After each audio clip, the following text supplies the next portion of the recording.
विद्यासागर जी महाराज के तो हम सभी लोग शिष्य थे ही, भक्त थे, और वीर सागर जी तो अनन्य भक्त थे, तो वो अक्सर वहाँ जाया करते और हमारे घर पर सत्संग होता था। तो आप तो एक बहुत बड़ी आईटी कंपनी में एमटेक वगैरह किया है आपने, इंजीनियर साहब हैं, तो ये बहुत वहाँ पर हम लोगों को धर्म की ज्ञान की चर्चा होती, उसमें गूढ़ सब जैसे सिद्धांत थे उनको बताया करते और हम उनका श्रवण करते थे। धीरे धीरे उनके अंदर वैराग्य की भावना आती गई और एक दिन हमें खबर मिली कि उन्होंने उनको आचार्य श्री ने उनको दीक्षा दे दी। और पहले तो उनको तो उनका यहाँ तक कि वो जो कुछ भी उनका बम्बई में कमरा वमरा था उसका सामान आमान सब हमारे पास ही छोड़ गए कि तुम सब अब देख लेना बाकी जो भी कुछ करना, इतना उनको वीतरागता थी। फिर उसके बाद वो चले गए और नागपुर के रहने वाले, और इस तरह से वो पूरे वीतरागता में लीन हो गए। और फिर हम उनको पिछले 15-20 साल से जहाँ भी आचार्य संघ का चातुर्मास होता है या कहीं कार्यक्रम होता है हम वहाँ जाते रहते, उनकी हमें मृदु वाणी सुनने का मौका मिलता, उनके आशीर्वाद मौका मिलता, वो पूछते रहते सब ठीक है। हमारा सन जो है थोड़ा स्पेशल चाइल्ड है तो उसके ऊपर उनकी विशेष कृपा रहती है हमेशा। उसको जब हम मिले एक बार बीना बारा में कहीं, तो उन्होंने कहा कि रोज़ प्रांजल तुम मंदिर जाना, इसका नाम प्रांजल है, तो उन्होंने कहा प्रांजल तुम रोज़ मंदिर जाओगे, मंदिर नहीं छोड़ सकते तुम। तो फिर वो उनके उत्प्रेरणा से वो मंदिर जाने लगा और बस पकड़ता। और हालांकि ये स्पेशल चाइल्ड है फिर भी वो क्योंकि महाराज जी ने बोला था कि तुम मंदिर जाओगे, हम कभी कहते तो नहीं जाता था, लेकिन जैसे ही महाराज जी ने बोला तो उसका जीवन ही पूरा बदल गया। और वो सर्विस भी करता है कंपनी में, कैंसर पेशेंट एड एसोसिएशन में, उसको सैलरी भी मिलती है और वो अपने आप ही इंडिपेंडेंट तैयार होके और बस में चढ़ के। ये सब महाराज जी की कृपा रही, भगवान की कृपा रही इसके ऊपर कि बम्बई में आके और फिर ये अपना उसने कायाकल्प कर लिया।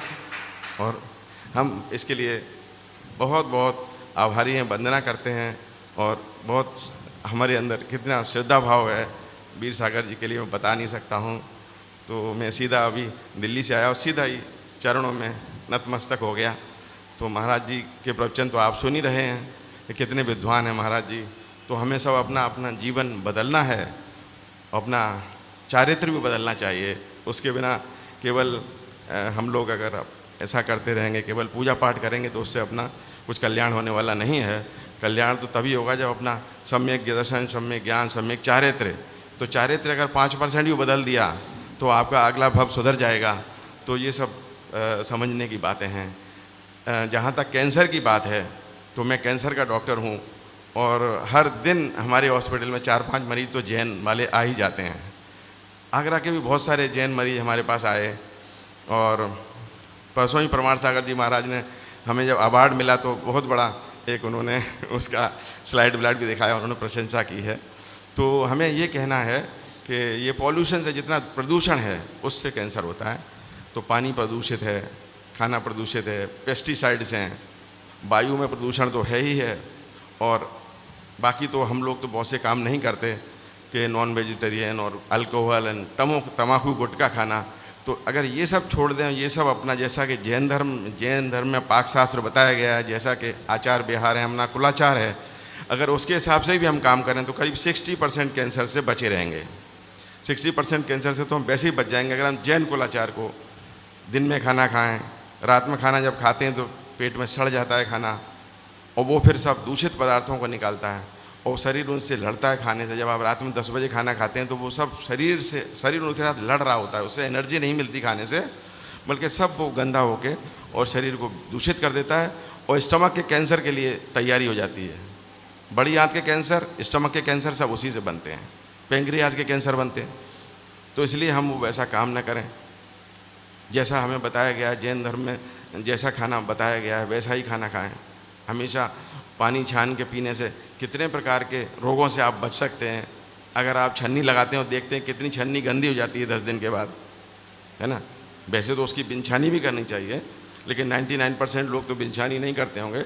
लेकिन 2-3 दिन के बाद भी अगर देखें तो आप देखेंगे कि पानी तो वैसे तो साफ दिखता है, लेकिन इसमें तो बहुत सारा गाद आ जाता है। तो कितनी ज़रूरी है वो। तो जहाँ कहीं भी आपके पानी के टैप लगे हों वहाँ छन्ना लगाना बहुत ज़रूरी है। सिंपल वाटर पॉल्यूशन को रोक सकते हैं। सब्जियां जब भी लाएं तो एक पहले पानी में भिगो दें, कुछ ना हो घर में तो थोड़ा नमक डाल दें, सोडा डाल दें, पोटेशियम परमैंगनेट डाल दें, 2-4 क्रिस्टल डाल दें, पानी बैगनी हो जाएगा। फिर उसको थोड़ी देर आधा घंटे में तो सब जितने पदार्थ हैं, दूषित पदार्थ हैं, पेस्टिसाइड्स हैं, सब उसमें निकल जाएंगे, उससे आप बच जाएंगे। आपके बच्चे सबसे ज़्यादा प्रभावित हो सकते हैं उससे।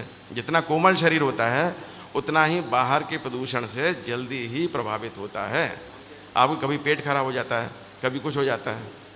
और वो तो अलग बातें हैं कि आजकल के बच्चे पिज़्ज़ा खा रहे हैं और पास्ता खा रहे हैं और दुनिया भर की और आर्टिफिशियल चीज़ें खा रहे हैं, तो वो तो जहरी हैं, उनसे तो हमें कैसे भी बचना ही चाहिए। मैदा के सामान हैं, है ना, और दुनिया भर के उसमें केमिकल्स पड़े हुए हैं। ये इतना पिज़्ज़ा है, उसमें पिज़्ज़ा से उतना डर नहीं है कि वो जो बेस बना हुआ है वो वेजिटेबल्स दिख रही हैं, बट उसमें टेस्ट एनहांसर्स डाले गए हैं, बहुत सारे टेस्ट एनहांसर, जिससे वो एडिक्ट हो जाए।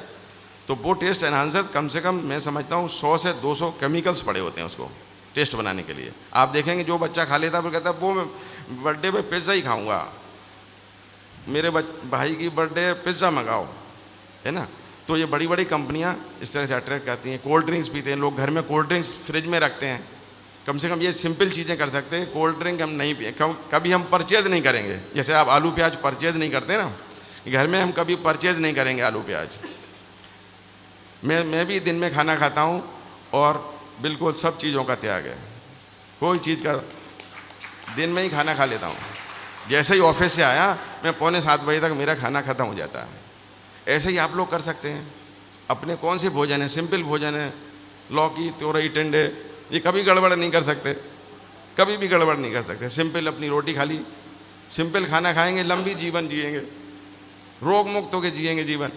कभी कभार आप अपने को फ्राइड व्राइड चीज़ें खा सकते हो वीक में एक दिन, तो कुछ प्रॉब्लम नहीं है उसमें। देसी घी का प्रयोग करें, कभी भी तेल का, रिफाइंड ऑयल का प्रयोग ना करें। जितना पॉसिबल है देसी घी का प्रयोग करें। देसी घी कभी गड़बड़ नहीं कर सकता। रिफाइंड ऑयल बिल्कुल निकालना चाहिए अपने मेनू में से, अपनी किचन में से। तो सिंपल चीज़ें, पानी को साफ़ करके लें, छन्ना अगर लगाए तो बहुत कुछ वो भी रोगों को दूर कर देगा। ऑयल से दूर रहें। सब्जियों को तो थोड़ा उसमें डाल दें नमक, सोडा, पोटेशियम परमैंगनेट, तो उससे सब उसके पदार्थ निकल जाएंगे, उसके जितने गंदे पदार्थ हैं। तो इससे से जल प्रदूषण, वायु प्रदूषण, एयर प्रदूषण। अभी तो ये मास्क लगा दिया तो उससे आप शाम को देखते होंगे कि मास्क कितना गंदा हो गया। शहर में भी जो घूमते हैं मोटरसाइकिलों से, कितना मास्क गंदा हो गया। तो कोरोना की तो बात अलग है, लेकिन वैसे ही मास्क गंदा हो गया कितना सारा। वो लोग पहले से ही लगाना चालू कर दिए थे। कितना ट्रैफिक है, हज़ारों करोड़ों व्हीकल रोज़ाना पास हो रहे हैं सड़कों पे से, हम उसके साइड से निकल रहे हैं। वो लंग कैंसर का कारण बनता है। हम लोग क्या सुनते हैं कि लंग कैंसर जो सिगरेट पीते हैं उनसे होता है। हमारे इंडिया में 70% कैंसर जो बिना सिगरेट वाले हैं उनको ज़्यादा हो रहा है। टाटा मेमोरियल ने स्टडी की है कि 70% कैंसर नॉन स्मोकर्स में हो रहा है। तो ये ज़रूरी नहीं है कि आप स्मोकिंग नहीं करते तो आपको लंग कैंसर नहीं होगा। ये सब सड़क का जितना भी जो एक बस निकल गई, ट्रक निकल गया, धूल उड़ाते ही वो सब आपने सूंघ लिया उसको पूरा। तो बस आप समझ लीजिए क्या हो सकता है। तो कभी कभार आप योगा कर सकते हैं, अपनी श्वास की कैपेसिटी को बढ़ाएं। जो यंग लड़के हैं वो कुछ स्पोर्ट्स खेलें। सबके मोबाइल में आजकल माइलोमीटर लगे हुए हैं, पीडोमीटर लगे हुए हैं। वो कम से कम 5000 स्टेप्स तो चलें। जितने ही माता बहनें हैं वो मंदिर आने के लिए कार ना यूज़ करें, रिक्शे पर ना बैठें, पैदल आ जाएं तो काम हो जाएगा। थोड़े हाथ पैर चल जाएंगे तो आपको शाम को स्फूर्ति आएगी कि हाँ मैं चल सकती हूँ। आपको भी कॉन्फिडेंस आएगा। कभी ऐसा मौका पड़ा, कभी लंबा चलना पड़ा तो आपको कॉन्फिडेंस रहेगा मैं चल सकती हूँ। आपके जॉइंट सब ऑयलिंग होते रहेंगे अपने आप ही, ऑटोमेटिक शरीर उसकी ऑयलिंग करता रहता है। तो ये सब चीज़ें ध्यान रखें। फ्राइड फूड कम लें तो हार्ट के रोग बचे रहेंगे। तो इस तरह से हम अपने को बचे रहेंगे। नहीं तो कैंसर एक बार हो गया तो कितना दिक्कतों का सामना होता है। बाकी चीज़ों में जो बीमारियां होती हैं आप जाते हैं, इलाज ले लेते हैं, ठीक हो जाते हैं, फिर कभी डॉक्टर से नहीं मिलते, कभी अस्पताल में नहीं जाते। कैंसर ऐसा हो गया जब फाइल बन गई तो आप घूमते ही रहते हैं बस। जो क्योर भी हो जाते हैं उनको हम हर साल बुलाते हैं, 10 साल तक बुलाते हैं। तो अगर एक बार कैंसर हो गया तो 10 साल तक तो आपको टाटा मेमोरियल या किसी भी कैंसर हॉस्पिटल में दिल्ली में कहीं भी आना ही है। तो ऐसी क्यों आफत मोल लो। और 60 के बाद शरीर जो है अभी हमारे अंदर भी कैंसर की सेल्स घूम रहे हैं, हर एक आदमी के कैंसर के सेल घूम रहे हैं। कैंसर सेल मतलब एबनॉर्मल सेल्स, वो घूम रहे हैं। तो कैसे वो उनकी मुक्ति कैसे होती है? कि हमारी पुलिस जो है, हमारी रोग प्रतिरोधक क्षमता है, उनको अरेस्ट करती है और जेल में डाल के उनको भस्म कर देती है। जब आपकी रोग प्रतिरोधक क्षमता जब हल्की पड़ जाती है, जब आपके जो पुलिस कमज़ोर पड़ जाती है, तब वो उनको पकड़ नहीं पाती। बस वो 1 के 4, 4 के 16, 4 के 16 के 256 ऐसे बनते जाते हैं, वो बढ़ते जाते हैं। तो आप अगर अपने शरीर को अच्छा खाना खा के, जैन कुलाचार के साथ चल के और थोड़ा योगा करके, कुछ नहीं कर सकते, पैदल चल के घर में ही कुछ कर सकते हैं, तो शरीर को स्वस्थ रखेंगे तो कोई प्रॉब्लम नहीं आएगी, आप रोग से स्वस्थ रहेंगे। 60 ईयर्स पे अगर आपको कोई दवाई नहीं चल रही है तो ये आपको पता है कि इससे मतलब है कि आप 80 ईयर्स तो ज़िंदा रहेंगे।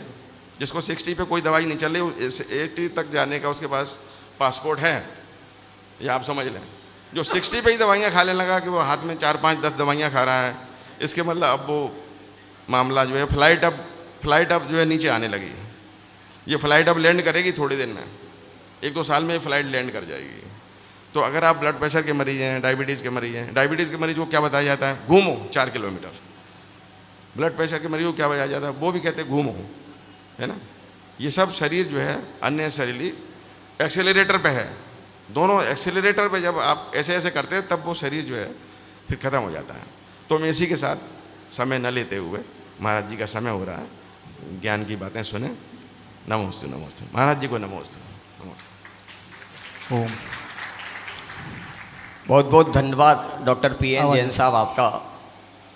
अभी जब आपकी स्पीच चल रही थी, चिंतन आ रहा था, शास्त्रों में हम नरक की स्थिति का वर्णन पढ़ा करते थे डॉक्टर साहब, कि नरक में इतने दुख, नरक में इतने दुख। लेकिन आज की स्पीच से हमें ऐसा लगा कि शायद नरक आपने बहुत करीब से देखा है। जितने भी रोगी हैं, कैंसर कितना भयंकर रोग, नरक से ज़्यादा यंत्रणाएँ शायद उस रोग में उस मरीज को भोगनी पड़ती हैं। और आप देवता बन कर के जब उन कैंसर के रोगियों के साथ में होते हैं, उनको जब आप उद्बोधन देते हैं, संबोधन देते हैं, उनको दवा देते हैं, तो निश्चित रूप से आप देवगति के एक ऐसे देव होते हैं जो उन नारकियों को उस नरक से निकालने में सहायक बनते हैं। और हम मनुष्य गति के जीव जो कि यहाँ बैठे हुए हैं, आज ये हमारे बीच आए। डॉक्टर साहब ने हमें एक बहुत ही स्पीच, सुंदर स्पीच दी। धार्मिक रूप से तो हम सभी पूज्य मुनिराज को सुनते ही हैं, लेकिन जो बातें डॉक्टर साहब ने हमें बताई, यदि उन नियमों का हम पालन करें तो निश्चित रूप से इसमें कोई दो राय नहीं कि हमें कम से कम इन डॉक्टर साहब की शरण में तो नहीं जाना पड़ेगा। और हम यही कामना करते हैं कि कम से कम डॉक्टर साहब की शरण में तो हमको नहीं जाना पड़े। तो बस इसी भावना के साथ पुनः डॉक्टर साहब आपका बहुत बहुत धन्यवाद। और आपसे निवेदन, समय समय पर आप अपना सानिध्य हमें यहाँ देते रहें, ताकि हम भी एक नई ऊर्जा से अपने आप को भर सकें। ऐसी मंगल भावना के साथ हमारे बीच जिनवाणी चैनल से श्रीमान सतपाल सिंह जी बत्रा साहब पधारे हैं। कृपया आवें और आप श्रीफल निवेदित करें पूज्य मुनिराज के श्री चरणों में। आप भी बहुत धार्मिक प्रवृत्ति के इंसान हैं और जैन धर्म में आपकी गहन आस्था है। सरदार जी की एक विशेष खूबी है कि आपका रात्रि भोजन का त्याग है। ये विशेषता हमारे सरदार जी की है। तो बहुत बहुत धन्यवाद बत्रा साहब आपका, आपने यहाँ आकर के आज इस सभा में और 4 चांद लगाए हैं।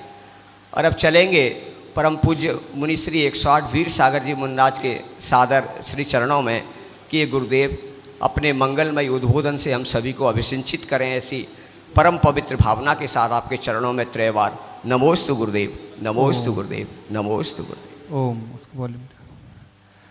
अभी सभी लोग डॉक्टर साहब की स्पीच सुन रहे थे। गुरुओं की मानो अथवा ना मानो, लेकिन डॉक्टर्स की तो बात मान ही लेना। तो स्वस्थ रहोगे शारीरिक रूप से, और जो व्यक्ति शारीरिक रूप से स्वस्थ रहता है तो उसका मन धर्म करने में भी लगता है। इस बात को बहुत अच्छे से समझ लेना चाहिए। कूलर की आवाज़ वगैरह, फैन है ना, साइड फैन थोड़ा सा। उनका एक्सपीरियंस बोल रहा था। जैन विज्ञान कहता है, वीतराग विज्ञान कहता है रात्रि में भोजन नहीं करना चाहिए। अनजान फूड का त्याग करने के लिए जैन विज्ञान कहता है अजान फल। आज जितना भी मार्केट में अवेलेबल फास्ट फूड है, पैक्ड फूड है, वो सब अजान फल में आता है। बेसिकली हम नहीं जानते उसमें कितने सारे ऐसे हार्मफुल केमिकल्स डले रहते हैं जो हमारे लिए बहुत नुकसान करते हैं। जैसे डॉक्टर साहब कह रहे थे, वो preservative, taste enhancer, colouring agents आदि। बच्चों को बस वही फास्ट फूड अच्छा लगता है। थोड़ा सा कोशिश करना समझने की, धर्म की दृष्टि से न समझो लेकिन अपने लिए ही समझ सको, शरीर की दृष्टि से समझो तो भी बहुत कुछ अच्छा हो जाएगा। ठीक है, चलिए आगे चलते हैं। सभी लोग अपने पुस्तकों को खोल लेंगे, मूकमाटी ग्रंथ को। सो श्रद्धा मम ते मते स्मृतिरपि त्वय्यर्चनं चापि ते हस्तावञ्जलये कथा श्रुतिरतः करेणोक्षि सम्प्रेक्ष्यते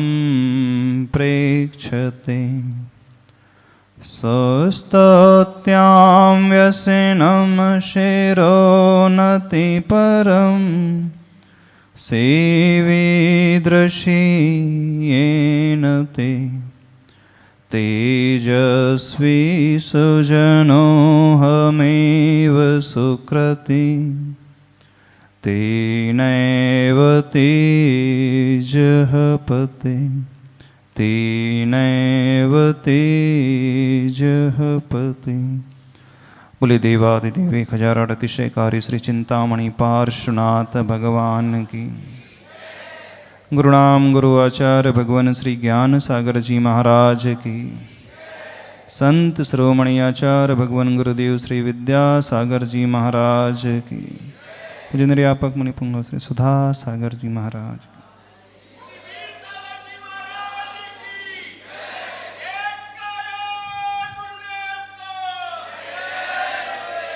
ओम। Page number 6। यात्रा इस मूकमाटी महाकाव्य ग्रंथ की चल रही। हम सब भी जीवन की एक यात्रा में शामिल हैं। हर संसारी व्यक्ति, चाहे वो छोटा हो चाहे वो बड़ा हो, हमेशा गतिमान रहता है, हमेशा चलता ही रहता है। वो ना आज तक रुका है, न वर्तमान में रुक रहा है और ना ही भविष्य में रुकेगा। जो रुक जाता है वो वहीं समाप्त हो जाता है और जीवन की यात्रा नॉन स्टॉप चलती ही रहती है। इस मूकमाटी महाकाव्य को सुनकर के, पढ़ कर के, उस माटी की जीवनी को समझ कर के, उसकी वेदना को, उसके भावों को देख करके सभी लोग उससे अपनी अपनी तुलना करते चले जाना। वो माटी तो एक दृष्टांत है, एग्जाम्पल है। उस दृष्टांत के माध्यम से आचार्य भगवान गुरुदेव जो समझाना चाह रहे हैं, किसके लिए? हम और आपके लिए।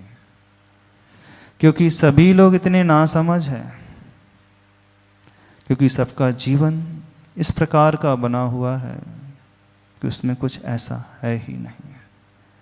यात्रा तो सतत जारी है, लेकिन कुछ यात्राएं ऐसी होती हैं जिनकी मंजिलें सही नहीं होती है। वह गलत डेस्टिनेशन में जाकर के रुकती हैं। तो हम अपने जीवन की यात्रा को इस माटी की यात्रा से समझ करके व्यवस्थित करने की कोशिश करें। प्रयोजन हेतु जो है इस महाकाव्य को लिखने का आचार्य भगवान का एकमात्र यही है। जितने भी शास्त्र रचे जाते हैं, लिखे जाते हैं, उन शास्त्र लिखने का कोई ना कोई हेतु अवश्य होता है, प्रयोजन अवश्य होता है। मन बहलाने के लिए कभी दुनिया में कोई रचना नहीं होती है, इस बात को समझें। मनोरंजन के लिए कुछ नहीं होता है। हाँ, मन को कहीं पर रमाने के लिए कुछ होता है, और वह रमाना संसार में नहीं, इंद्रियों के विषयों में नहीं, वह रमण आत्मरमण के माध्यम से हम समझें। इस मूक माटी में जो रमण की बात आई है, वह आध्यात्मिक शैली में आत्मरमण की बात आई है। हर संसारी व्यक्ति रमण करता है, लेकिन पर में रमण करने की कोशिश करता है, पर में वह सुख की खोज करने की कोशिश करता है। आचार्य भगवान इस माटी के माध्यम से हमें वह कला सिखाने की कोशिश कर रहे हैं। पर में तो अनादिकाल से भागे हैं, पर को अनादिकाल से खोजा है, उसी को सब कुछ माना है। अब थोड़ा सा दृष्टि को पर से हटा करके स्व की ओर लाना है। यही दर्शन, यही सिद्धांत इस महाकाव्य में भरा हुआ है। समझ रहे हो? नहीं समझ रहे? आज तक आप लोगों की यात्रा कहाँ की रही है? बाहर की रही है, पैसों की रही है, परिवार की रही है, बच्चों की रही है, इंद्रियों के विषयों की रही है। यात्रा आपकी भी जारी है, और यात्रा आचार्य भगवान गुरुदेव विद्यासागर महाराज जी की भी जारी है।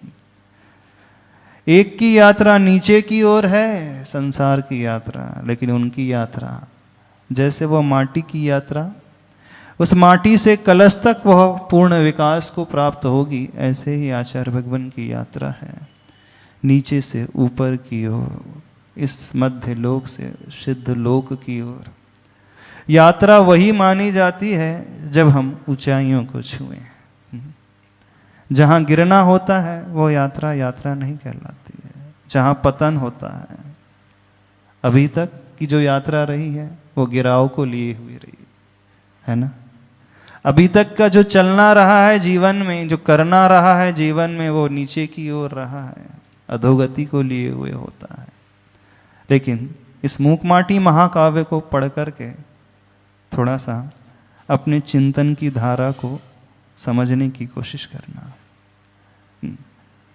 चिंतन इस प्रकार से लाने की कोशिश करना, तुलनात्मक अध्ययन करते चले जाना, माटी की जगह अपने आप को रख लेना। माटी की वेदना, माटी की व्यथा, माटी का जीवन और किसी का नहीं है, हर संसारी व्यक्ति का जीवन है। तो अभी तक का जो जीवन है किस प्रकार का रहा है उसे देखने की कोशिश करना।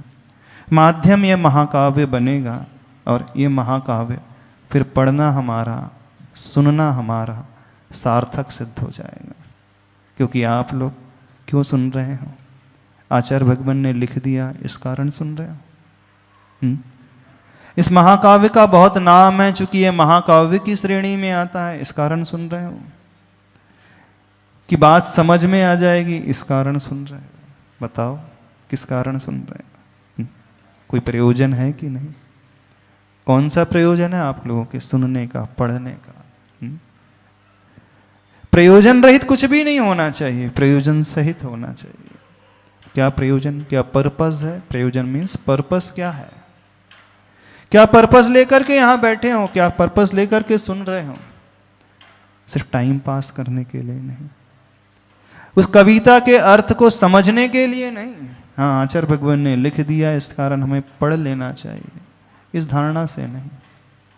उन्होंने किस उद्देश्य को, किस पर्पस को लेकर के लिखा है, और हमें किस पर्पस को लेकर के इसे पढ़ना है, ये चिंतन आना चाहिए। यदि ये चिंतन आप लोगों के भीतर पैदा हो गया, ये भाव एक बार भी पैदा हो गया, तो निश्चित मान करके चलना, जब तक ये ग्रंथ पूरा होगा आपका जीवन आमूल चूल बदल जाएगा। हमारा पूरा विश्वास है, पूरा विश्वास है। जो व्यक्ति थोड़ी सी इस दृष्टि को लेकर के इसे पढ़ेगा और समझने की कोशिश करेगा। प्राय होता यह है, बहुत सारे लोग बहुत सारे ग्रंथों को पढ़ लेते हैं, बहुत कुछ स्वाध्याय कर लेते हैं। हम उन ग्रंथों की बात नहीं कर रहे हैं जो श्रृंगार आदि रस से भरे हुए होते हैं, सिने मैगजीन्स होती हैं, उनकी बात कर ही नहीं रहे, हम तो धार्मिक ग्रंथों की बात कर रहे हैं। तो बहुत सारे लोग जो धार्मिक अपने आप को मानते हैं, स्वाध्याय करते हैं, पढ़ते हैं, उन्हें भी नहीं पता कि हम क्यों पढ़ रहे हैं, क्या हमारा पढ़ने का उद्देश्य है, क्या हमारा पर्पस है। तो वो जीवन भर सिर्फ पढ़ते ही रह जाते हैं, करते धरते कुछ नहीं। अभी डॉक्टर साहब ने एक बहुत अच्छी बात कही, यदि 5% भी चारित्र में उतर करके आ जाए तो विकास हो जाएगा। तो पढ़ने का उद्देश्य, इसे श्रवण करने का उद्देश्य अपनी बुद्धि का विकास करना नहीं है। एक मेडल मिल जाए, एक टाइटल मिल जाए कि हमने आचार्य भगवान की कृति को पढ़ लिया, महाकाव्य मूकमाटी महाकाव्य को पढ़ लिया, न केवल पढ़ लिया बल्कि समझ लिया, इससे कुछ नहीं होगा। इससे थोड़ा ज्ञान का विकास हो जाएगा, इतना ही है बस, और कुछ नहीं होगा। लेकिन जब आत्म विकास की बात आती है तो आत्म विकास के लिए जीवन में आचरण होना चाहिए, चरित्र उतर करके आए तो वह विकास होता है। अब हम आगे बढ़ेंगे तो देखना वो माटी कैसे विकास करती है। वो आचरण के माध्यम से अपना विकास करेगी। उसी क्रिया को इस काव्य में देखना है, समझना है, एक एक घटनाक्रम के माध्यम से। तो अच्छे से यदि पढ़ोगे, समझोगे तो हमारा तो पूरा विश्वास है जीवन बदलता है। संघ में कई ऐसे मुनि महाराज भी हैं, एक बहुत अच्छी बात बता रहे हैं आपको, जिन्हें मूक माटी पढ़ करके वैराग्य हो गया। सुनना, मूक माटी के कुछ अंशों को पढ़ करके उन्हें वैराग्य उत्पन्न हो गया। संसार में उनका राग कम हो गया, विषय कषायों का जो आकर्षण था, अट्रैक्शन था, वो कम हो गया। यानी जीवन पूरा का पूरा बदल गया। तो एक वैराग्य को उत्पन्न करने वाला भी ग्रंथ है। ये तो प्रैक्टिकल हम लोगों ने देखा है। समझ रहे हो कि नहीं? नहीं समझ में आ रही बात? बस दृष्टि वो लाना पड़ेगा, इस बात को थोड़ा सा अपने हृदय में धारण कर लेना। और यह दृष्टि उसके भीतर आती है जो थोड़ा सा तत्व खोजी होता है, थोड़ा सा चिंतक होता है, थोड़ा सा ये सोचने वाला होता है, आखिर मैं कर क्या रहा हूं जिंदगी में, मैं कैसा जीवन जी रहा हूं, किसके लिए जी रहा हूं, क्या खाना पीना, कमाना, सोना, उठना, बैठना, घूमना, घाना, इतना ही जीवन है कि इसके अलावा भी कुछ जीवन होता है। जिसके मन में ये जिज्ञासा पैदा होगी, जिसके मन में ये प्रश्न उठेगा, उसी का रूपांतरण होता है। और यह प्रश्न उसके लिए और यह काव्य उसके लिए जीवन को बदलने का एक मील का पत्थर साबित होगा। और साबित हो, यही हमारी भावना है। ऐसी दृष्टि लेकर के आओगे कि नहीं आओगे? क्योंकि काव्य इतना महत्वपूर्ण नहीं होता है, शास्त्र इतने महत्वपूर्ण नहीं होते हैं। किस दृष्टि से हम पढ़ रहे हैं, किस दृष्टि से हम सुन रहे हैं, वो महत्वपूर्ण होता है ना? भगवान तो वही हैं, 24 भगवान। पार्श्वनाथ भगवान भी वही हैं। सब लोग भगवान के पास रोज जाते, दर्शन करते, पूजन करते, अभिषेक करते, लेकिन फिर भी उनका कल्याण नहीं होता, क्योंकि उन्होंने वो दृष्टि अपने भीतर पैदा नहीं की जिस दृष्टि से कल्याण होता है। तो कल्याण करने के लिए एक दृष्टि भीतर से पैदा करना पड़ेगा। हमें वो देखना होगा जो दिख नहीं रहा है, वह अर्थ निकालना होगा जो इसके पीछे छिपा है। तो जो अदृश्य को देखने की कला अपने भीतर पैदा कर लेता है, वो दुनिया में कुछ भी कर सकता है। Faith sees the invisible, believes the incredible and receives the unpredictable। जिसके भीतर वो फेथ होता है, वो उस अदृश्य को भी देख लेता है, उस पर विश्वास कर लेता है जो बहुत कठिन होता है, और ऐसा प्राप्त कर लेता है जिसकी उसने कभी कल्पना भी ना की, जो असंभव सा प्रतीत होता है। तो वह फेथ यदि भीतर पैदा हो जाए, वो दृष्टि यदि भीतर पैदा हो जाए, तो समझना ये महाकाव्य सुनना और पढ़ना सार्थक हो जाएगा। हो जाएगा आपके भीतर कुछ इस प्रकार का भाव पैदा हो जाएगा? नहीं होगा? हो जाए तो बहुत अच्छी बात है, और नहीं हो तो ठीक है, जो कर रहे हो जैसा जी रहे हो। जैसा अतीत निकल गया, पास्ट लाइफ निकल गई, वैसा फ्यूचर भी निकल जाएगा। उससे क्या होगा? क्या कहा जा रहा है? माटी तो एक मीडियम है, माध्यम है। माटी से कलश की यात्रा नहीं है, संसारी से मुक्त की यात्रा का यह वर्णन है मूक माटी महाकाव्य में। मोह से मोक्ष की यात्रा का वर्णन है, दुख से सुख तक पाने की एक यात्रा है। कटुता से सहजता तक की यात्रा है, वक्रता से सरलता तक की यात्रा है, मान से ऊपर उठने की यात्रा है। कहाँ तक पहुँचने की है? बिल्कुल कुछ अलग ही दुनिया में पहुँचने की ये यात्रा है मूक माटी महाकाव्य। चलो आगे अपन बढ़ते हैं। पेज नंबर 6 निकाल लूँ। वहाँ तक वर्णन हो चुका था। माटी अपनी धरती माँ से कुछ कह रही थी।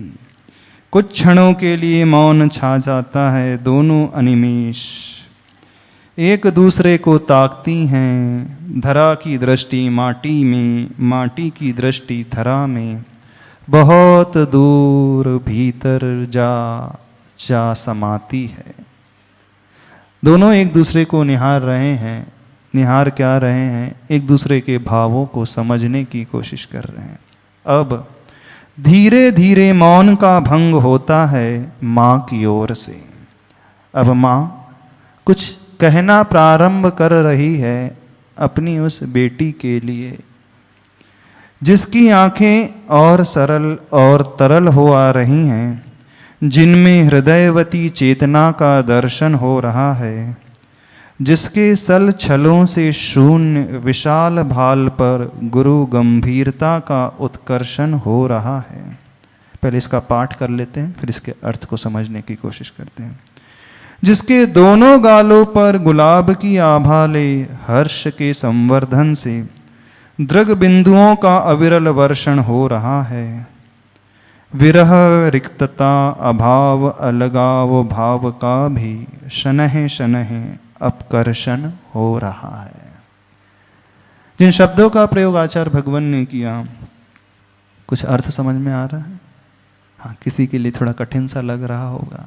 अब इसे सरल अपन बनाने की कोशिश करते हैं। अब वो माँ अपनी बेटी से कुछ कह रही है। कैसी है? उसकी आंखें सरल, यानी उसमें किसी प्रकार का छल नहीं, कोई बनावटीपना नहीं। वो अंतरंग के भाव जिसकी आंखों में उतर आए हैं और तरल हो आ रही हैं। तरल मतलब भीग गई हैं। जब आंखें भीग जाती हैं तो उनसे आंसू आने लगते हैं। तरल हो आ रही हैं, जिनमें हृदयवती चेतना का दर्शन हो रहा है। कौन सी चेतना दिखलाई दे रही है? जो हृदयवती चेतना है, अर्थात जिसका हृदय इन सब भावों को समझता है, वह वात्सल्य के भाव से भरी हुई है, वो ममता की भावना से भरी हुई है, वो संवेदनाओं से सहित है, जिसके सल छलों से शून्य विशाल भाल पर गुरु गंभीरता का उत्कर्षण हो रहा है। भाल का अर्थ होता है माथा। उस माथे पर किसी प्रकार की सल नहीं है। सल का अर्थ जानते हो? जब व्यक्ति चिंतित हो जाता है तो रेखाएं उभर करके ललाट पर आ जाती हैं, है ना? सल पड़ने लगती हैं। चिंता की रेखाएं स्पष्ट दिखने लगती हैं। तो जिसके सल छलों से शून्य विशाल भाल पर, यानी उनका ललाट जो है माता का, किसी प्रकार की चिंता की रेखा नहीं है, अथवा सल तब भी पड़ती है जब मन में कोई कपटता जाग जाती है ना? जब अंदर छल का भाव पैदा हो जाता है तो वक्रता उन शरीर के अंगोपांग में, आँखों में और माथे पर दिखने लगती है। तो वो माता का जो भाल है, मस्तक है, ललाट है, उन सलों से शून्य, उस छल कपट की भावनाओं से रहित है, एकदम सरल है, न किसी प्रकार की चिंता है। और क्या है? गुरु गंभीरता का उत्कर्षण हो रहा है, यानी गंभीरता से जो भरी हुई है। गुरु का अर्थ होता है बहुत अधिक मात्रा में, इसके भीतर मैच्योरिटी आ जाती है। गंभीरता से मतलब जो मैच्योर हो जाता है। जो गंभीर व्यक्ति होता है हर समस्याओं को बहुत धैर्यपूर्वक देखता है, वो घबराता नहीं। और जो बहुत उतावला होता है, गंभीरता जिसके भीतर मैच्योरिटी नहीं होती है, थोड़ी सी समस्याएं आने पर, थोड़ी सी प्रतिकूलता आने पर वो घबरा जाता है। चिंता की लकीरें उसके माथे पर आ जाती हैं। जो गंभीर होता है, ऐसा नहीं कि उसके जीवन में प्रतिकूलता ना आती हो, जीवन में परेशानी ना आती हो, ऐसा नहीं। परेशानियां तो आती हैं, लेकिन वह धैर्यपूर्वक उन परेशानियों को देखने की कोशिश करता है। और जो व्यक्ति उस समय धैर्य धारण कर लेता है, पेशेंस धारण कर लेता है, उसी समस्या से उसे समाधान की भी प्राप्ति हो जाती है। आचार्य भगवान एक बहुत अच्छी बात कहते थे, बड़ी गजब की बात है। इंग्लिश में जब प्रश्न उठता है, क्वेश्चन लिखा जाता है, तो लास्ट में एक साइन दिया जाता है, क्वेश्चन मार्क।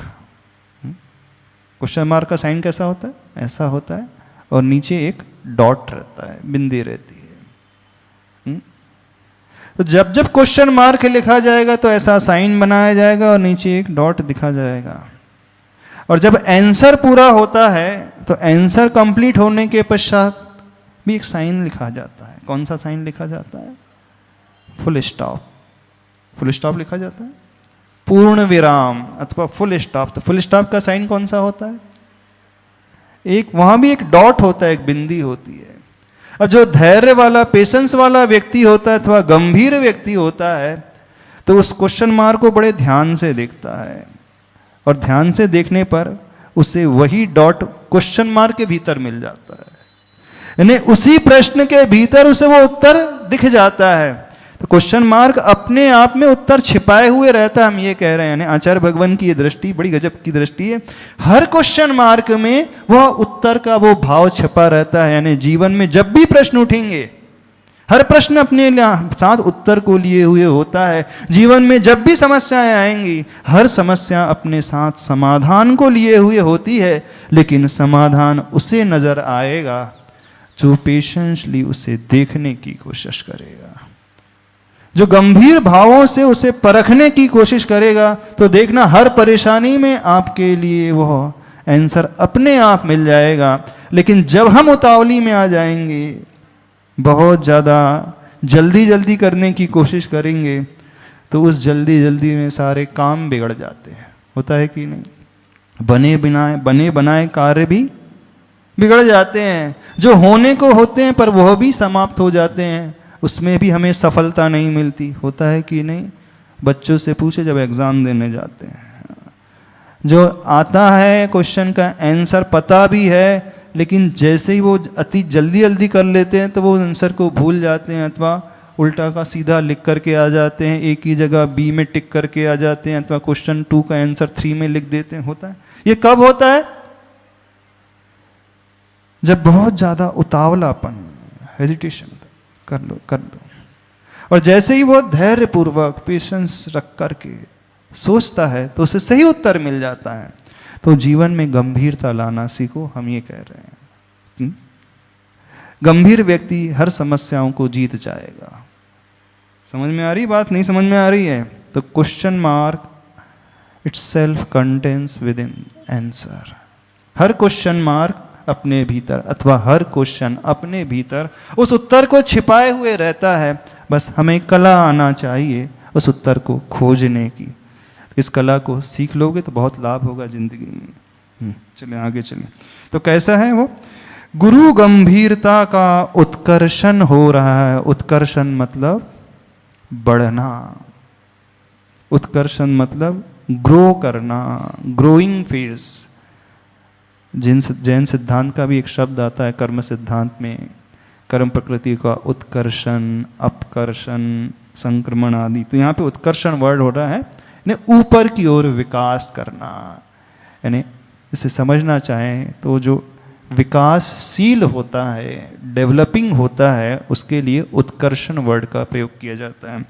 तो किसका उत्कर्षण हो रहा है, किसका विकास हो रहा है? तो गुरु गंभीरता का, यानी वो बहुत महान जिसके भीतर वो गंभीरता बढ़ रही है, ऐसी वो माँ जिसके दोनों गालों पर गुलाब की आभा ले हर्ष के संवर्धन से दृग बिंदुओं का अविरल वर्षण हो रहा है। यानी जिसके दोनों गालों में किसका वर्षण हो रहा है, किसकी बरसात हो रही है?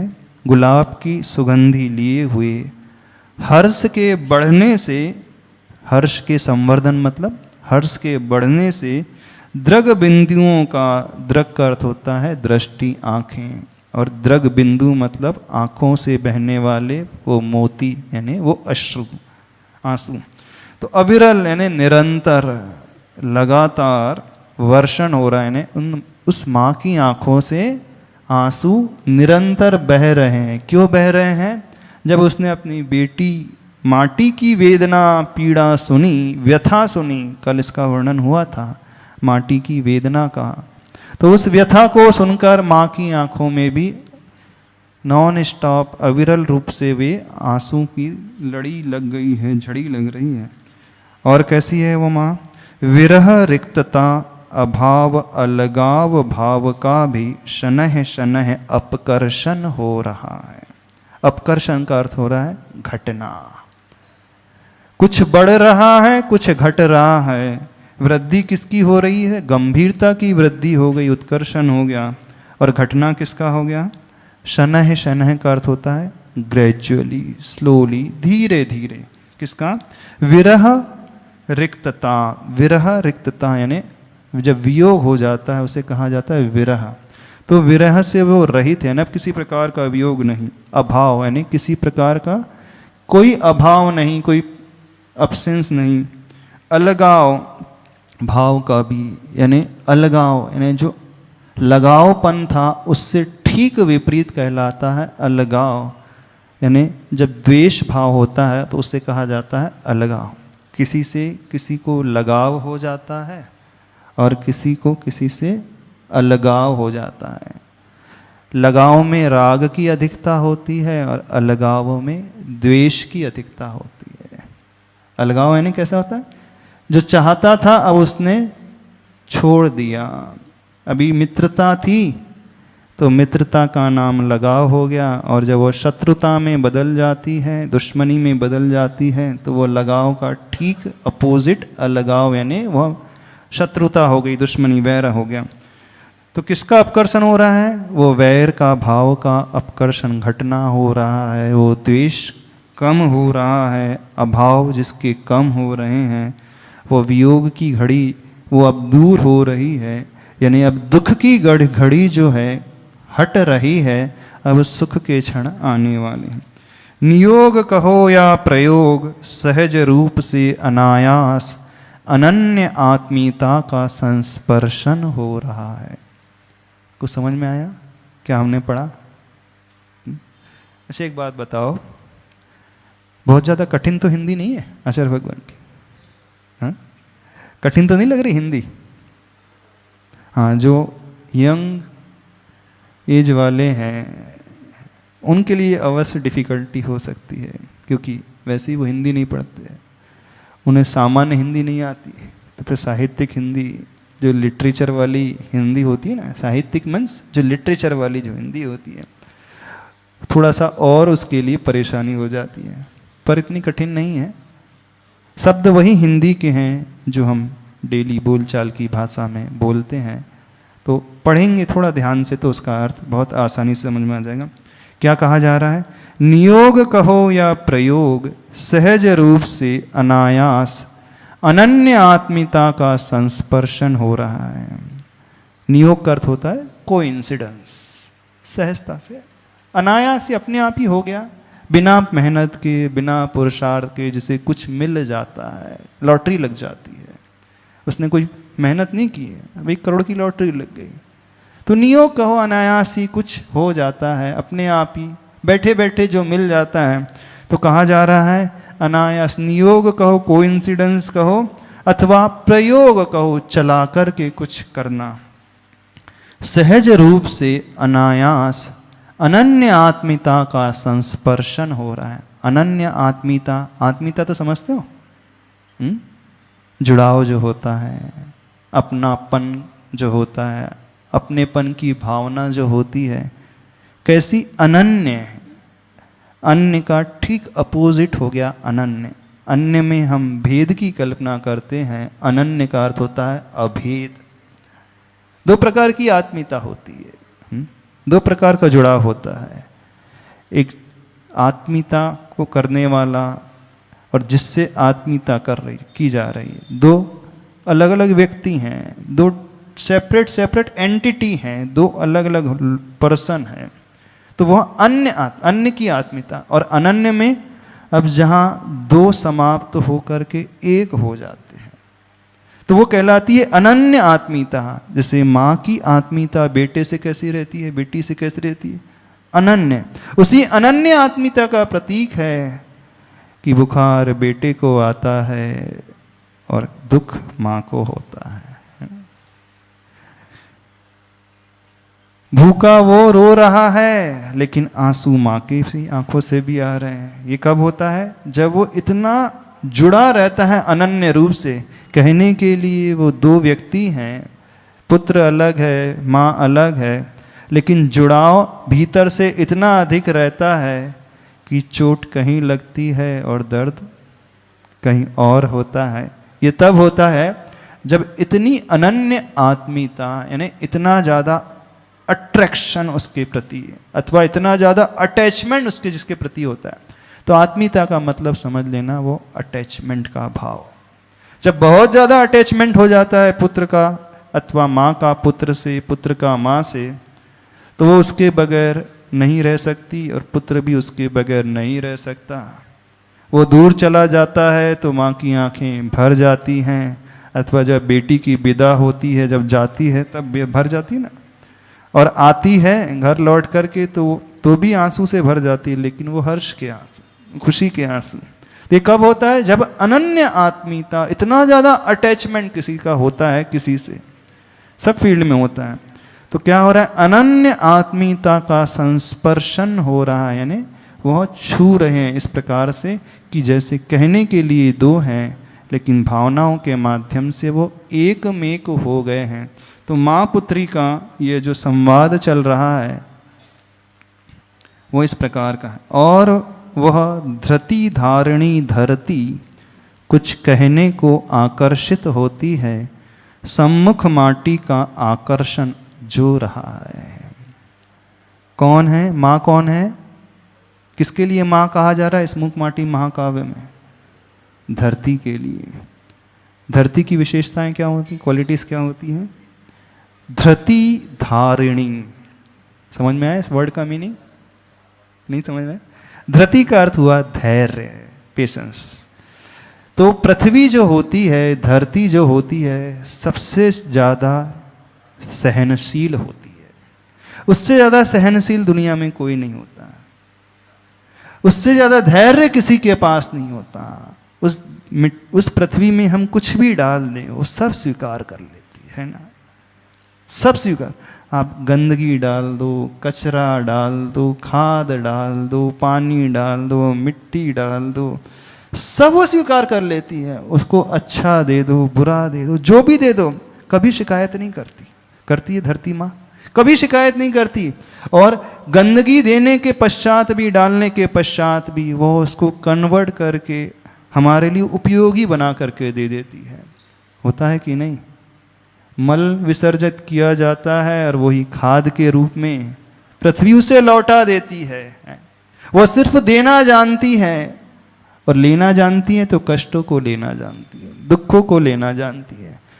सारी दुनिया के वो दुखों को अपने भीतर ग्रहण कर लेती है और सारी दुनिया और दुनिया वालों को हमेशा देती है। जल देती है, फसल देती है, अन्न देती है, सोना देती है, रत्न देती है, मिनरल्स देती है। क्या क्या वो नहीं देती है? दुनिया में सब कुछ वो देती है। और सहन करने के मामले में सब कुछ सहन कर जाती है। तो पृथ्वी अथवा धरती माँ होती है, और माँ होती है कैसी? धैर्यशालिनी, सहन कर जाती है। वो जानती है कि बेटा पूत है, कपूत है, व्यसनी है, प्रताड़ित करता है, मारता है, फिर भी माँ चाहती है उसको? नहीं चाहती। वो जानती है कि बेटा ठीक नहीं है, उसका कहना नहीं मानता, उसे खिलाता भी नहीं ढंग से, अच्छे से ध्यान भी नहीं रखता, केयर भी नहीं करता, फिर भी उसे कुछ हो जाता है तो उसको दर्द होता है। कैसा होता है? कितनी सहनशील होती है वो माँ, होती है कि नहीं? यहाँ भी बहुत सारी माँ बैठी हैं, आपके भीतर इक्वालिटी है नहीं? बोले महाराज ये मॉडर्न जमाने की माँ है, ऐसा थोड़ी है। अब इतनी थोड़ी सहन करने वाली हम हैं, हम पुराने ज़माने की बात हो गई, अब तो नए ज़माने की माँ है, तो नए ज़माने के हिसाब से चलने वाली है, अब ये बात अलग है। लेकिन जो सही में माँ होगी वो सब सहन करने वाली। इसलिए धरती का एक नाम है क्षमा। क्या नाम है? क्षमा। क्षमा शब्द बना है क्षम धातु से, यानी जो सहन करना जानता है वही क्षमा कर सकता है। समझो इस बात को। क्षमा जो धर्म आता है ना, उत्तम क्षमा धर्म, फॉरगिव करने की जो बात आती है, किसी को जीवन दान देने की जब बात आती है, तो वो कौन कर सकता है? जो सहन करने की योग्यता अपने भीतर रहता है, तो वही क्षमा कर सकता है।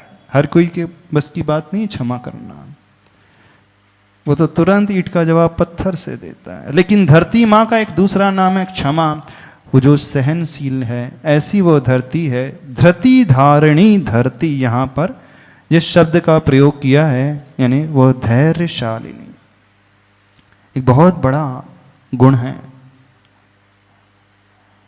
जिस व्यक्ति के भीतर ये क्वालिटी आ जाए, वो बड़े से बड़े दुखों के पहाड़ को भी झेल जाएगा। ये क्वालिटी यदि हमारे भीतर आ जाए, हमारे लिए वो दुखों के पहाड़ कंकड़ की भांति लगेंगे। देख लेना, जीवन को यदि सुव्यवस्थित बनाना चाहते हो, अच्छा बनाना चाहते हो, जीवन में यदि आनंद पाना चाहते हो, परिस्थिति नहीं बदलेगी। एक बात को समझना, हमें अपने आप को बदलना पड़ेगा। हम ये सोचे कि सामने वाला बदल जाए तब मैं अच्छे से आनंद से रहूंगा, बहुत गलत धारणा, बहुत भ्रांत धारणा। हमें अपने आप को इतना योग्य बनाना पड़ेगा, इतना धैर्य लाना पड़ेगा, इतना क्षमाशील बनाना पड़ेगा, तब हम जीवन में बहुत निश्चिंत आनंद से भरे हुए रहेंगे। समझ रहे हो? नहीं समझ रहे? तो क्या अवोह धृति धारणी धरती कुछ कहने को आकर्षित होती है, सम्मुख माटी का आकर्षण जो रहा है, कि माँ का आकर्षण तो रहता ही है अपनी पुत्री के लिए। अब क्या कह रही है? अब यहाँ से वार्तालाप, कम्युनिकेशन शुरू हो रहा है। अब माँ अपनी बेटी को कैसे समझाती है। जितनी माताएं हैं ध्यान से सुने, बहुत अच्छी शिक्षा इसमें दी है। जितनी भी माँ हैं बहुत ध्यान से सुने। जब जब आपके बच्चे घबरा जाएं, जब वो शिकायत लेकर के पहुंच लें, अथवा हिम्मत हार जाएं अपने जीवन से, फेलियर होने के कारण जो एकदम डिमोटिवेट हो जाएं, हतोत्साहित हो जाएं, तो क्या करना चाहिए? और आज की माँ क्या करती हैं? यदि आपका बच्चा कम परसेंटेज लाए तो 4 गाली और दे देते हैं, गधा कहीं का। यही पढ़ाई की है तूने साल भर, कोचिंग 3-3 घंटे जाता था, 2 लाख रुपए कोचिंग में लगवा दिया और सिलेक्शन ही नहीं हुआ। क्या करता था? कैसी डांटती है माँ? क्यों? ये बेटा अथवा बेटी फेल हो जाए, क्या समझाते हो उसे? कैसे समझाते हो? सही से बताना, क्या बोलते हो? क्या बोलना, कैसे समझाना, इसे पढ़ना बहुत ध्यान से। होगा नहीं तो क्या, आपका बेटा वो और डिमोटिवेट हो जाएगा, कुछ नहीं कर पाएगा और वो सुसाइड तक कर लेगा। और होते हैं ऐसे बहुत सारे घटनाक्रम हुए हैं अभी ये रियल लाइफ में। पेज नंबर 7 चल रहा है, 7 नंबर पेज। 7 है ना, सॉरी, हाँ 7 नंबर। लो भीगे भावों से संबोधन की शुरुआत। तो कैसे संबोधन करना अपने उस बेटे के लिए, अपनी उस बेटी के लिए जो जीवन से हार जाए, जो हतोत्साहित हो जाए, जिसे दुनिया में कुछ नजर ना आए, जिसे दुनिया सिर्फ एक अंधकार की भांति प्रतीत हो। जब वो इन भावों से भर उठे कि यार क्या है ज़िंदगी में, कुछ बचा ही नहीं मेरी लाइफ में, हाँ, कोई मुझे संभालने वाला नहीं है, कोई मेरी केयर करने वाला नहीं है, अब मैं लाइफ में कुछ कर ही नहीं पाऊंगा अथवा कर ही नहीं पाऊंगी, ये हो गया, जितने परसेंटेज आना था उतने तो आए नहीं, 1 मार्क्स कम रह गए, 2% कम रह गए, फलाना हो गया, ठिकाना हो गया। जब ऐसे वो कहने लगे तो क्या कहना, संबोधन सुनो ध्यान से। सत्ता शाश्वत होती है बेटा, प्रति सत्ता में होती हैं अनगिन संभावनाएं। उत्थान पतन की वह खसखस का दाना सा बहुत छोटा होता है, बड़ का बीज वह। समुचित क्षेत्र में उसका वपन हो, समयोचित खाद हवा जल उसे मिले, अंकुरित हो कुछ ही दिनों में विशाल काय धारण कर लेता है, वट के रूप में अवतार लेता है। यही इसकी महत्ता है। सत्ता शाश्वत होती है, सत्ता भाश्वत होती है बेटा। अब आप लोग ऐसे पढ़ोगे तो हो सकता है आप लोगों को कुछ भी समझ में नहीं आए। अच्छा सही से बताओ, कितने लोगों को समझ में आया जो हमने पढ़ा, जो आचार्य भगवान ने लिखा, आया समझ में?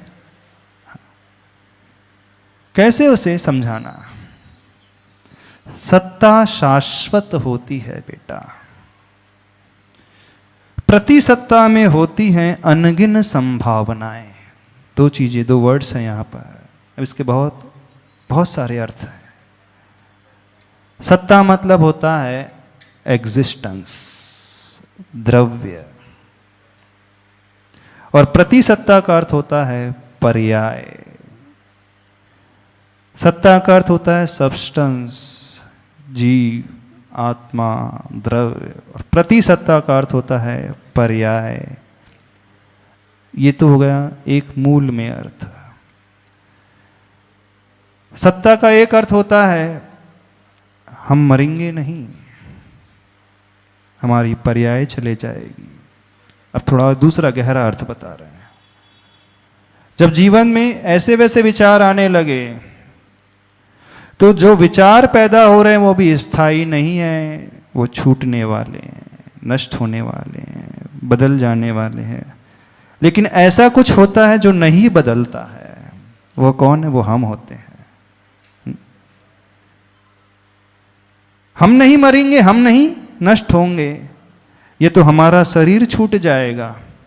एक तो ये तो शरीर पर्याय हो गई, प्रतिसत्ता हो गई, और जीव द्रव्य हो गया, आत्मा द्रव्य हो गई। आत्मा कभी नहीं मरेगी, एक अर्थ ये। दूसरा अर्थ, जो विचार हमारे भीतर पैदा हो रहे हैं, चाहे कषाय के भाव पैदा हो रहे हैं, चाहे डिमोटिवेशन के भाव पैदा हो रहे हैं, चाहे निराशा सोच हमें ग्रसित कर रही है, जो हमें कुछ भी उल्टा सीधा करने के लिए प्रेरित कर रही है, उस समय ये सोचना, समझाना, ये विचार भी स्थायी नहीं है, ये वक्त भी एक दिन गुजर जाएगा।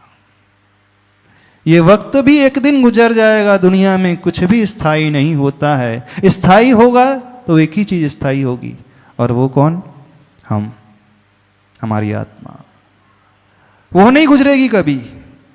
गुजरता कौन है? जब किसी का मरण हो जाता है तो कहा जाता है फलाना चंद गुजर गए। जब गमी हो जाती है तो क्या कहा जाता है? फलाना चंद गुजर गए, चल बसे, मरण हो गया, शरीर पूरा हो गया, प्राण निकल गए। कौन कौन से शब्दों का, कौन कौन से वाक्यों का प्रयोग किया था? यहाँ क्या प्रयोग किया जाता है? हाँ, कहाँ चले गए? पा गए, पा गए। अच्छा, क्या पा गए? स्वर्ग पा गए, मोक्ष पा गए, क्या पा गए? कि पा गए, पा कर के चले गए। तो जो भी है जाने वाला वो स्थिर नहीं है, लेकिन कुछ ऐसा है हमारे भीतर जो स्थिर है। वो स्थिर है हमारी आत्मा। वो स्थिर है हम जीव। तो ये शरीर भी चला जाएगा, छूट जाएगा। ऐसे ही यदि बुरे विचार पैदा हो रहे हैं, निगेटिविटी की भावना यदि हमारे भीतर पैदा होने लगे, जैसे उस माटी के भीतर पैदा हो रही थी, अपनी माँ से कह रही थी कुछ भी नहीं है मेरी जिंदगी में, इतने दुख, इतनी वेदना, इतनी पीड़ा।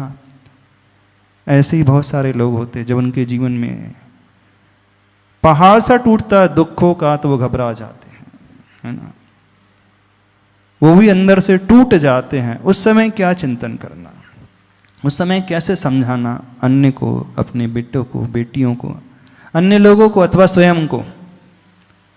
ऐसा नहीं है कि ये संबोधन सिर्फ बेटों के लिए, बेटियों के लिए ही है, अपने आप के लिए भी है। जब जब हम घबराने लगे, जब जब वो डर भय का माहौल हमारे भीतर पैदा होने लगे, तब तब क्या सोचना, ये भय की भावना भी ज़्यादा देर नहीं रहेगी, ये भी स्थिर नहीं, ये भी चले जाएगी। ये दुखों का पहाड़, यह भी स्थिर नहीं है, ये भी चला जाएगा। रात्रि हुई है तो यह भी स्थिर नहीं है, कल प्रातः होगी, फिर से सूर्य का उदय होगा। हाँ, सूर्य अस्त होता है तो क्या उदय नहीं होता कभी? ठीक है, अभी जिंदगी में अंधकार है, जीवन में परेशानियां हैं, दुविधाएं हैं, कष्ट हैं, पीड़ाएं हैं, बहुत सारी ऐसी परिस्थिति हैं, पर उस समय ये सोचना कि ये भी चला जाएगा, ये स्थिति भी गुजर जाएगी, ये वक्त भी निकल जाएगा, और लेकिन हम तो वही रहेंगे, हमारी आत्मा नहीं रहेगी, हमारी आत्मा नहीं जाएगी। हाँ, शरीर पूरा हो जाएगा तो एक नया शरीर मिल जाएगा। अब जो उस प्रतिसत्ता में शाश्वत की कल्पना कर ले, बस वहीं से परेशानी पैदा हो जाती है अंतरंग। जो दुखों को दिनों को भी परमानेंट मान ले, वहीं से परेशानी।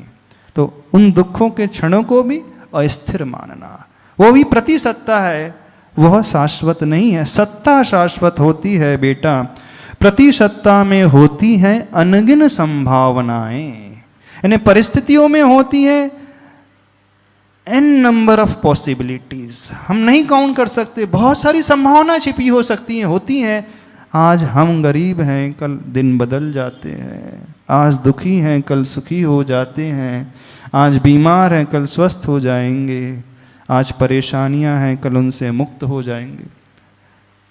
तो संबोधन दे रही है, प्रतिसत्ता में होती है अनगिन संभावनाएं, यानी जीवन के ये क्षण स्थिर नहीं है, बदल जाएंगे। तो वो क्षण भी आएंगे जब भीतर से कुछ अच्छा पैदा होगा, मनचाहा पैदा होगा, सुख के क्षण पैदा होंगे। तो प्रतिसत्ता में होती हैं अनगिन संभावनाएं, उत्थान पतन की। यह कौन सी संभावना, पॉसिबिलिटीज होती हैं? उत्थान और पतन की, ऊपर उठने की और नीचे गिरने की। जैसे वो समुद्र होता है, लहरें आती हैं, चली जाती हैं, ज्वार आता है, फिर भाटा आ जाता है ना। पूर्णिमा के समय पानी बढ़ जाता है, अमावस्या में पानी घट जाता है, सूर्यास्त होता है तो अंधकार बढ़ जाता है, सूर्योदय होता है तो अंधकार कम हो जाता है। तो उत्थान और पतन की ये संभावनाएं बहुत सारी हैं। जो आज गरीब था, जो आज गरीब है, कल अच्छा हो जाता है, और जो कल तक करोड़पति था, आज खाने के लाले भी हो रहा, और जो कल तक दाने दाने के लिए मोहताज था, आज बड़ी कोठी में भी रह रहा है। होता है कि नहीं? तो भविष्य को देखना, एन नंबर ऑफ पॉसिबिलिटीज, संभावनाएं छिपी हुई हैं। वो पॉसिबिलिटी दोनों ही प्रकार की है, उत्थान की भी है और पतन की भी है। तो जब जब हम घबराने लगे, निराशावादी सोच हमें घेरने लगे, तब तब यह सोचना यह वक्त भी गुजर जाएगा। और जब जब हम अभिमान से भरने लगे, सुख को परमानेंट मान करके जीने लगे, तब भी यह सोचना यह भी स्थिर नहीं है। अर्थात कुछ ऐसा है जो हमारे भीतर अनित्य है, और कुछ ऐसा भी है जो नित्य है। तो जो नित्य होता है वो सत्ता वाला होता है, आत्मा है, द्रव्य है, और जो अनित्य है, परिणमन वाला होता है, वो पर्याय है, वो विचार हैं, वो दुख के दिन है अथवा वो सुख के दिन है। चाहे वो दिन हो वह भी समाप्त हो जाएगा, चाहे रात हो वह भी चले जाएगी। जब ये विचार आ जाएगा तो व्यक्ति को एक ढांढस मिलता है, नहीं मिलेगा, एक संबल मिलेगा, एक सपोर्ट मिलेगा कि नहीं चला जाएगा। समझ रहे हो नहीं समझ रहे? क्या समझ में आ रहा है? तो क्या कह रहे हैं आचार्य भगवान? सत्ता शाश्वत होती है बेटा, यानी द्रव्य तो शाश्वत होता है। प्रति सत्ता यानी पर्याय में होती हैं अनगिन संभावनाएं। तो पर्याय दो प्रकार की, एक शरीर जीव द्रव्य की पर्याय और एक हमारे भावों की भावोरूप पर्याय। कभी हमारे मन में बहुत अच्छे भाव आते हैं, होता है ना, कभी बहुत प्रशस्ता लगती है, बहुत आनंद भीतर से पैदा होता है, विशुद्धि कई बार अपने आप बढ़ती जाती है। और कई बार आप मंदिर जा रहे हैं, पूजा कर रहे हैं, लेकिन मन ही नहीं लगता। भले ही पूजा पढ़ रहे हैं लेकिन मन कहीं और है, अवसाद में डूबा सा रहता है, अप्रशस्ता लगता है, कुछ अच्छा सा ही नहीं लगता है। तो ये उत्थान पतन, ऊपर आना नीचे आना, ये चलते रहता है। तो वो स्थिर नहीं है। लेकिन स्थिर कौन रहता? हमारी आत्मा, द्रव्य, वही सत्ता है।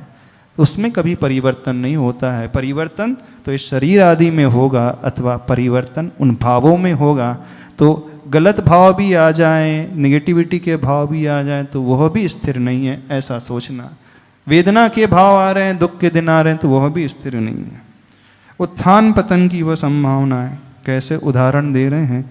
खसखस का दाना सा बहुत छोटा होता है, बड़ का बीज वह समुचित क्षेत्र में उसका वपन हो, समयोचित खाद हवा जल उसे मिले, अंकुरित हो कुछ ही दिनों में विशाल काय धारण कर वट के रूप में अवतार लेता है। वट वृक्ष देखा है? बड़ का पेड़, बनियान ट्री, कितना बड़ा होता है। इसकी जटाएं जो है नीचे आते रहती हैं और वह फिर जड़ का रूप ले लेती है, फिर उससे एक नया वृक्ष और खड़ा हो जाता है। और उसका बीज देखा है? खसखस का दाना देखा है? पोस्ता जिसे बोलते हैं, कितना छोटा होता है, बहुत छोटा। तो बट जो वृक्ष होता है उसका जो बीज खसखस के दाने से भी छोटा होता है। अब कोई खसखस के दाने से छोटे बीज को देखे और ये समझ ले ये भी कोई स्थिति है? इतना छोटा सा मेरा जीवन, कुछ है ही नहीं, तो मर जाएगा वो, कुछ नहीं कर पाएगा जिंदगी, हार जाएगा वो। लेकिन उस वृक्ष के बीज में जो वृक्ष को देख लेता है वो जीत जाएगा, आगे बढ़ जाएगा।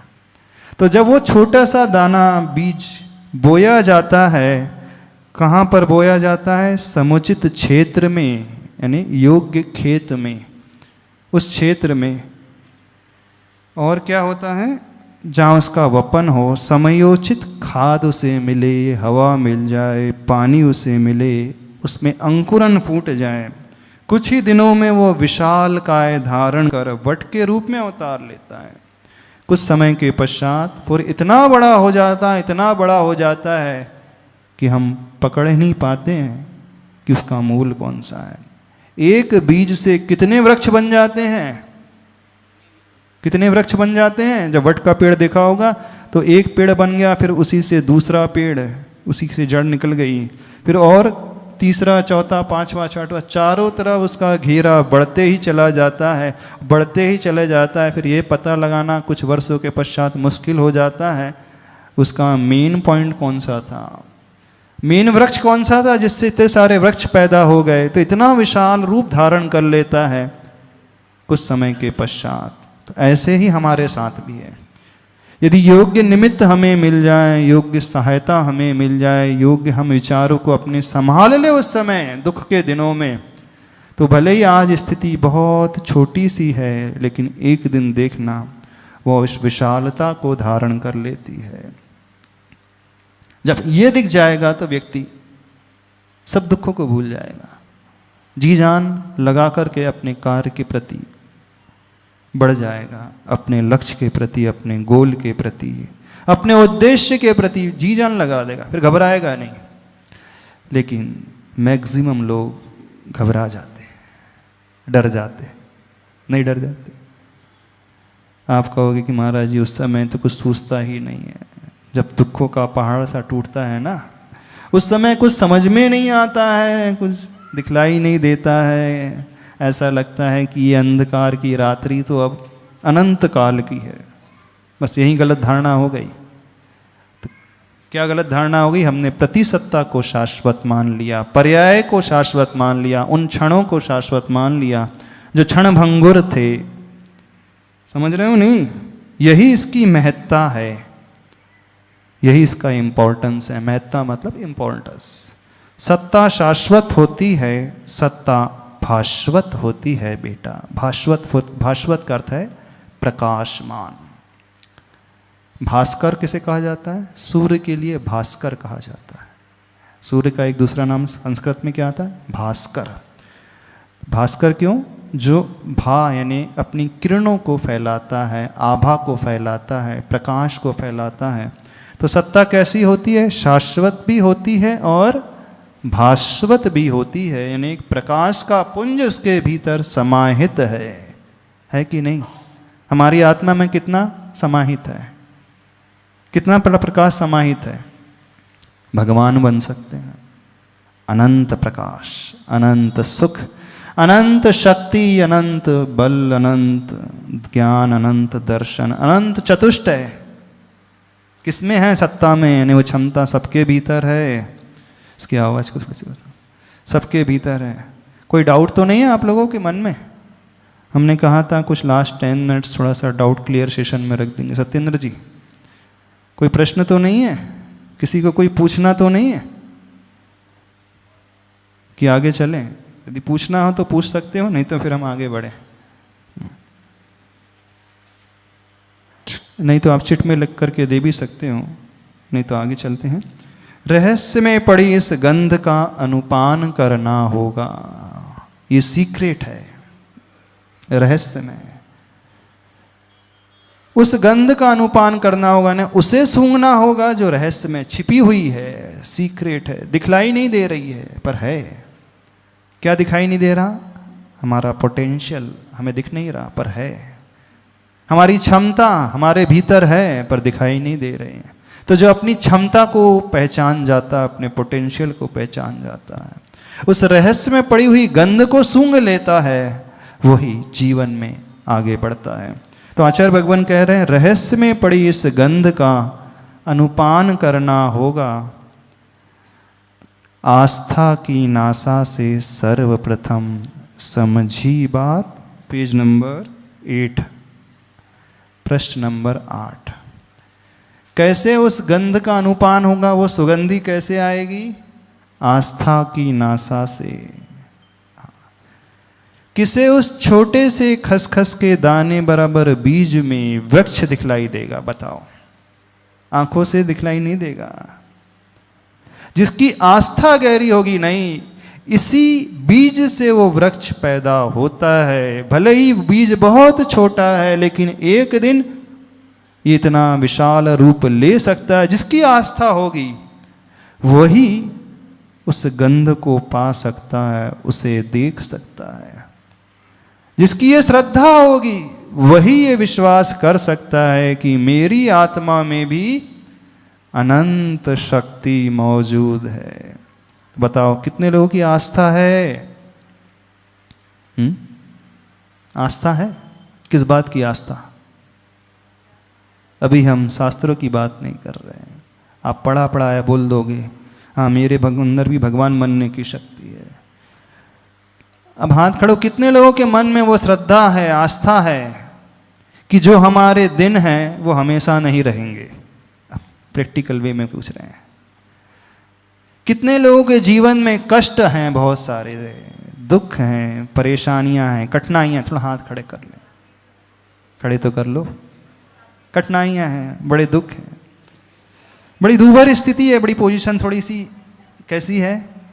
आर्थिक रूप से नहीं, मानसिक रूप से पूछ रहे हैं, पारिवारिक रूप से पूछ रहे हैं, संबंधों को लेकर के पूछ रहे हैं, आपस के विचारों को लेकर के पूछ रहे हैं।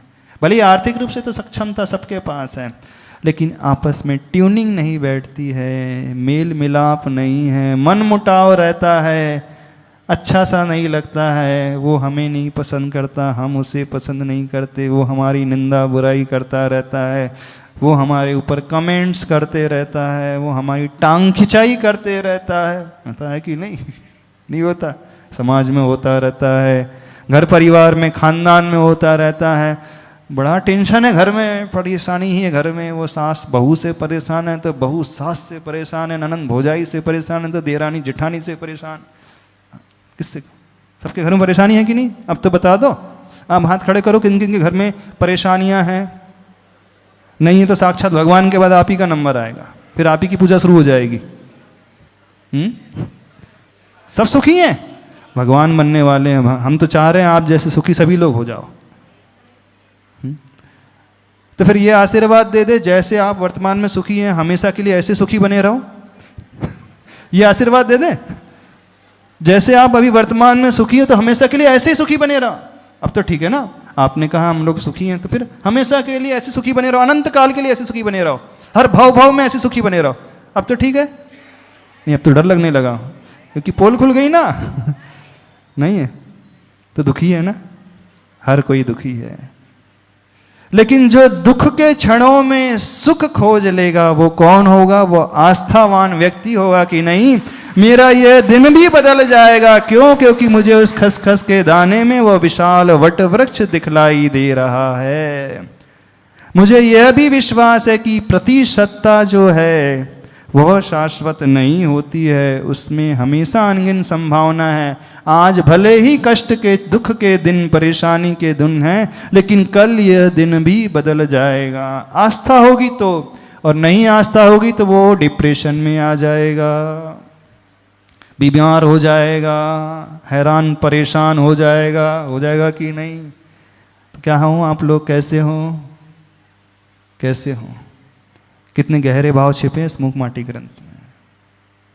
पकड़ में आ रहे हैं भाव? नहीं पकड़ में आ रहे हैं। आचार्य भगवान का चिंतन तो देखो कितना गहरा चिंतन है। हमें इस चिंतन को पकड़ना आना चाहिए, बस और कुछ नहीं। यदि चिंतन हम पकड़ना सीख लें तो एक मूक माटी आपके लिए अमृत साबित हो जाएगा। हम कह रहे हैं ये मूक माटी महाकाव्य अमृत साबित हो जाएगा, आपके लिए अमृत साबित हो जाएगा। बस पकड़ने की उस दृष्टि को लाना है। तो वो दृष्टि कैसे पैदा होगी? आस्था के माध्यम से पैदा होगी। तो आचार्य भगवान लिख रहे हैं, आस्था की नासा से सर्वप्रथम समझी बात क्या है? रहस्य में पड़ी इस बात का, इस गंध का अनुपान करना होगा। आस्था की नासा से सर्वप्रथम समझी बात। समय आपका हो रहा है? ये हो गया? 5 मिनट है। हाँ, तो किसी को कोई डाउट है? कोई क्वेश्चन तो नहीं है? पूछना तो नहीं है? हाँ, यदि पूछना हो तो पूछ सकते हैं, नहीं तो थोड़ा सा और आगे बढ़ जाए। तो आगे बढ़े, आगे इसका पाठ कर लें। नासा का अर्थ होता है नाक। किससे? आस्था की नाक से सर्वप्रथम उस रहस्य को समझना होगा, उस गंध को अनुपान करना होगा जो अभी आ नहीं रही है।